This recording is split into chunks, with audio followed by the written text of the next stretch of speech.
ఇవాళైతే ఏం కూరగాయలు తీసుకోలేదు, ఏం కర్రీ చేద్దామా అనుకున్నా. రూమ్ దగ్గర నుంచి వచ్చేటప్పుడు బూందీ అయితే తీసుకొచ్చాను, ఎట్లయితే అట్లా అని.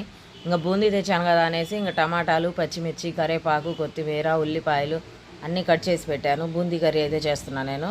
ఇదే ఫస్ట్ టైం నేను కూడా చేయటం. నేను కూడా చూశాను యూట్యూబ్లో అది చాలాసార్లు, ఎప్పుడు చేయలేదు, ఇప్పుడైతే చేస్తున్నా. ఆయిల్ వేసాను, కొద్దిగా ఆయిల్ వేసి కొద్దిగా ఆవాలు, జీలకర్ర వేసేసాను. దాంట్లోనే ఉల్లిపాయలు వేసాను, కరివేపాకు, కొత్తిమీర, టమాటాలు, పచ్చిమిర్చి మొత్తం వేసేసాను. ఇది బాగా మగ్గనిచ్చాలి.